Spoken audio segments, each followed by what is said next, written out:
What order would you do Girls Aloud in? Most men in this room have given that concerted thought. Even though we know it's never going to happen, we want to be ready just in case. In case we ever get a knock on the door from the 5 girls saying, "I want you now," we want to be able to say, "Come in, ladies, the rota's on the fridge."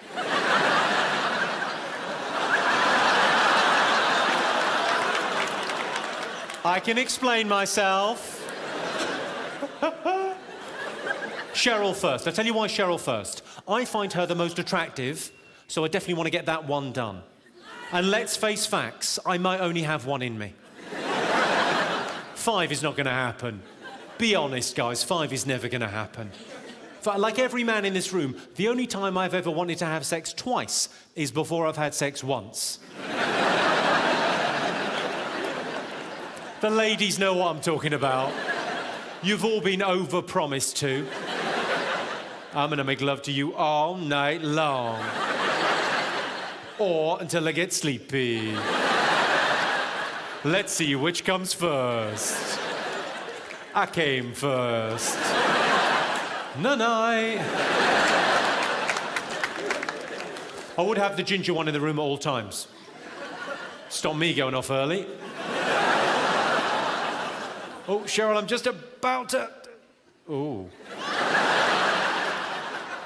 Oh, we're back in the game. What's this? What celebrity would you most like to sleep with? Angelina Jolie. I'd love to have a go on that. She's an attractive woman, isn't she? I had a dream about her a couple of weeks ago. I'm not saying it was sexy. I had to get the sheets off with a toffee hammer.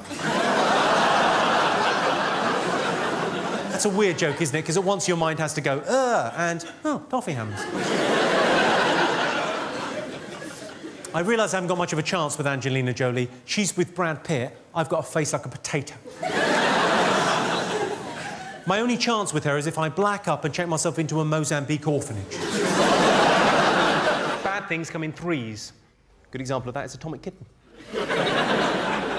Every time I think of Atomic Kitten, actually, I'm slightly saddened because I think, well, somewhere in the northeast, there's a supermarket 3 checkout girls short.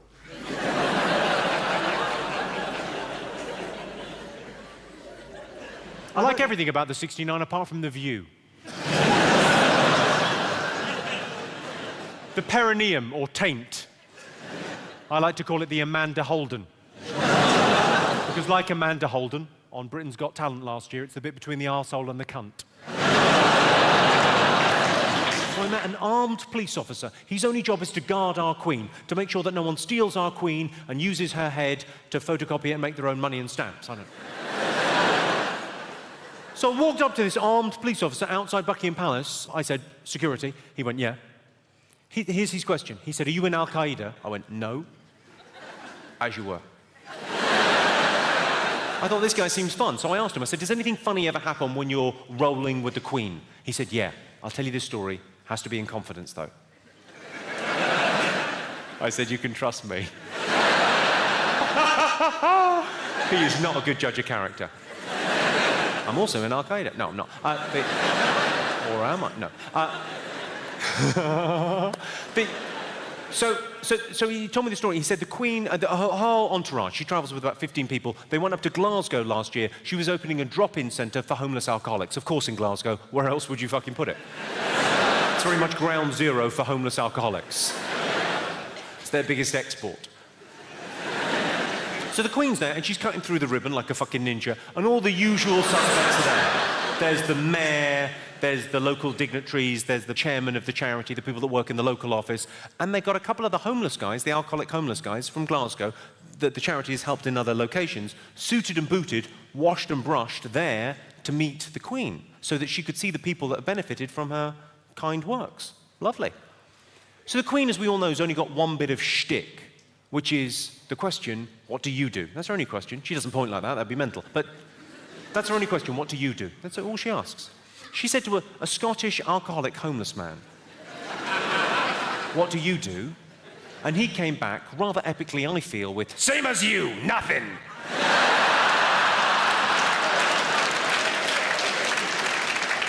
Apparently, she was fucking terrified.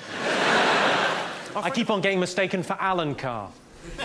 So what I've done is I've stopped sucking men off.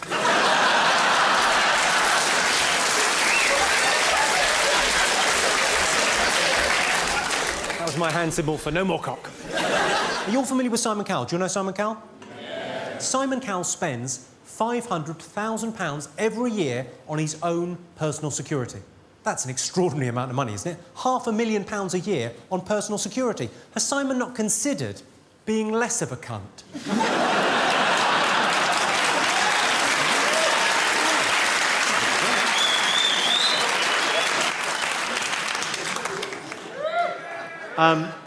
So I did a joke about Ann Coulter, which was, I think the joke was, Ann Coulter is the most repugnant, hateful, hatchet-faced bitch alive, but it's not too late to change, Anne. You could kill yourself.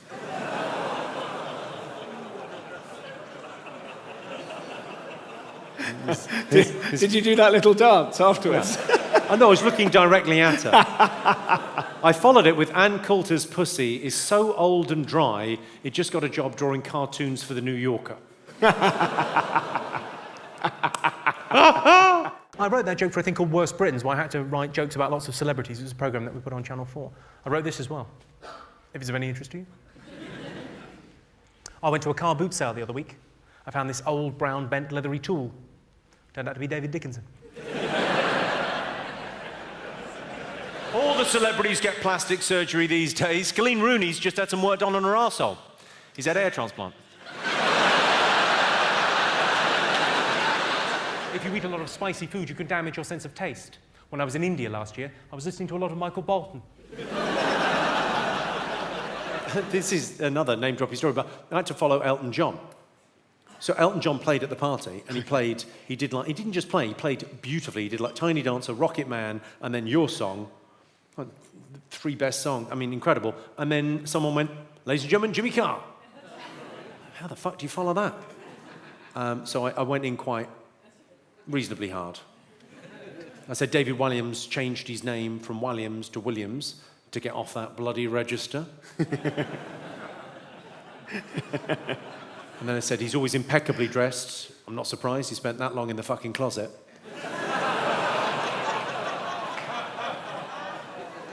And I said David Williams looks like he's put his face through a Snapchat filter that makes old Chinese men look like Western homosexuals.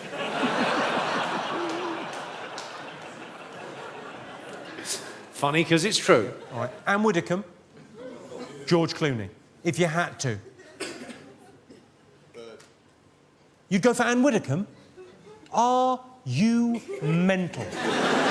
She's got a face like a bulldog licking the piss off a nettle. And she's a hell of a size. You're a slip of a lad, she'd fuck you in half. And that is only where your problems begin, because I imagine her peachy pouch, her Lala, her Fufu, her Wendy, her special lady garden, call it what you will, I bet it looks like a badger that's been hit with a shotgun.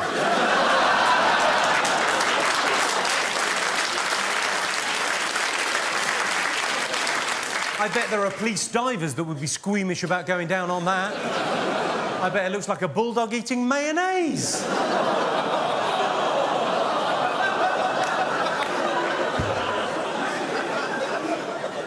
I bet George Clooney's got the prettiest cock you've ever seen. Why don't you just spit roast her? You're suggesting I double team Anne Widdecombe with George Clooney. Now that is a celebrity sex tape that would sell.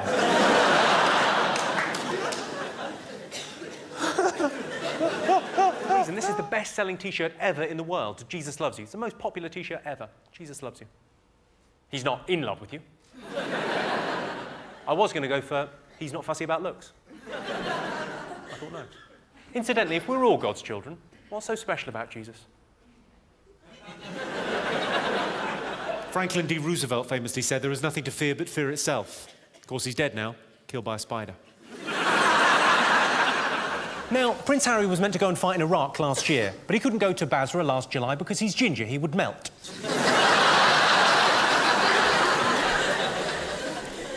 So he didn't go, and actually, while the rest of his unit were fighting in Basra, he was found by a British journalist, tracked down to a strip club in Canada.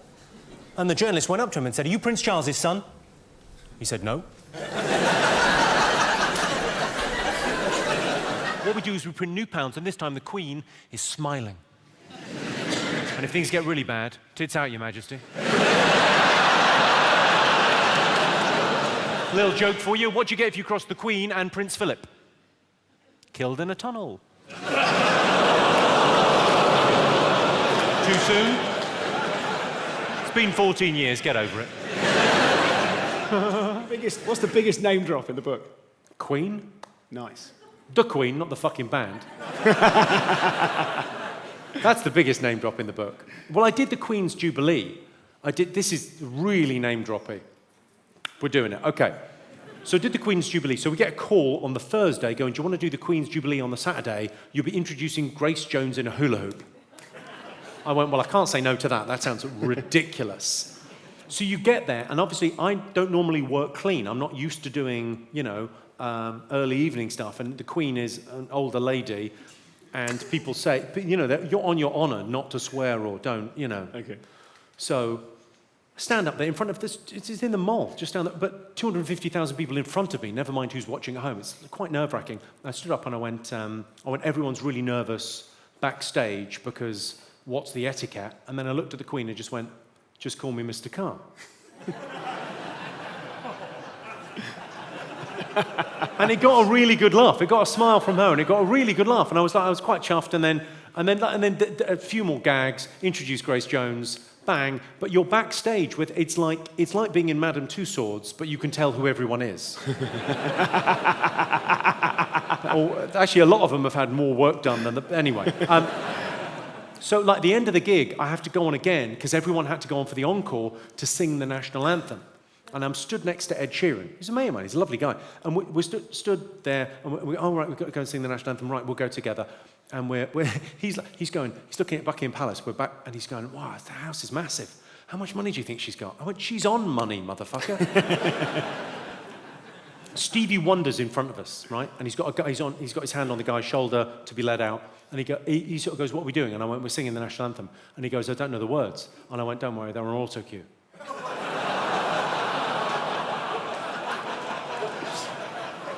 And Stevie Wonder goes, motherfucker.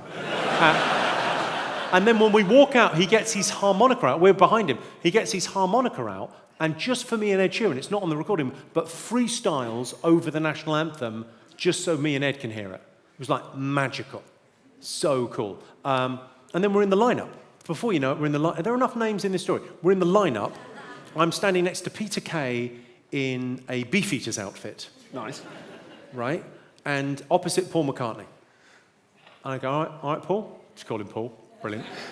I go, and then we start chatting about Blackbird, which is my favourite Beatles song, one of my favourite songs of all time, and I'm chatting about the lyrics and the civil rights movement and how did you come about the lyrical, whatever. And Peter just goes, can you talk about something normal?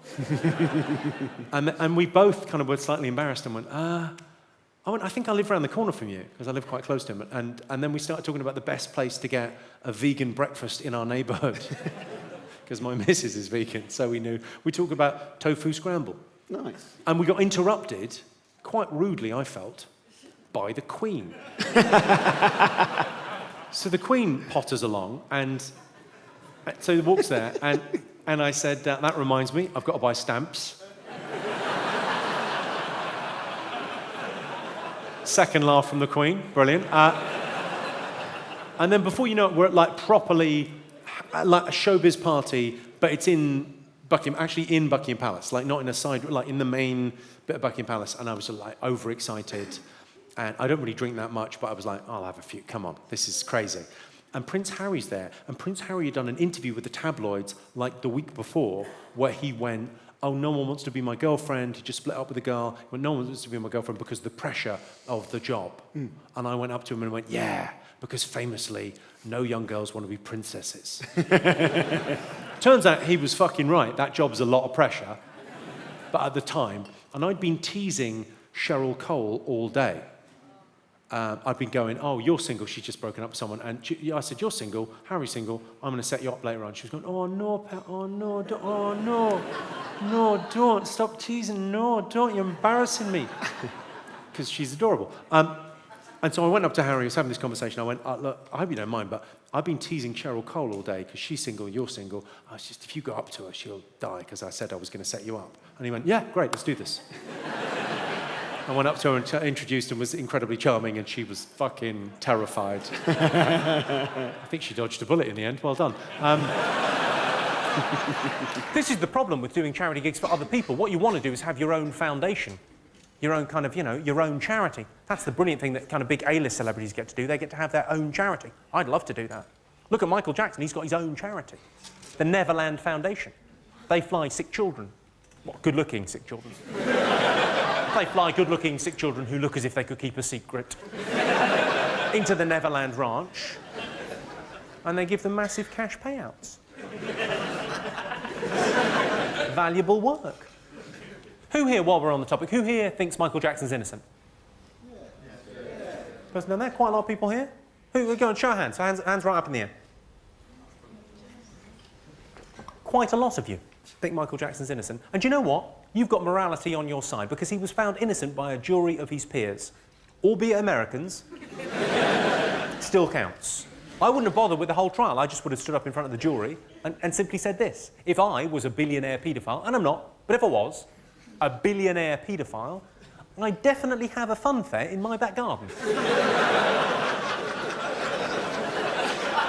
He couldn't be any more dodgy if his house was made out of sweets.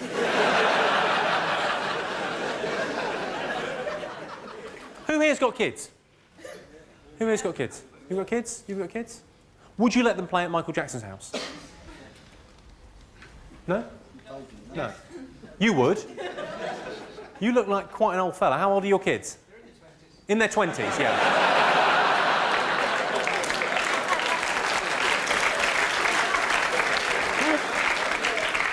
Would you have let your children play at Michael Jackson's house when they were about 12? No. For $10 million? You'd have to think about it. Hello, I'm Jimmy Carr, and I'm announcing my new tour. It's called Jimmy Carr Laughs Funny, because there'll be laughs and it'll be funny, and because I laugh funny. Come and see me. Go to jimmycarr.com for details, dates and tickets and all that kind of thing. You know how to buy tickets. Go and buy some tickets.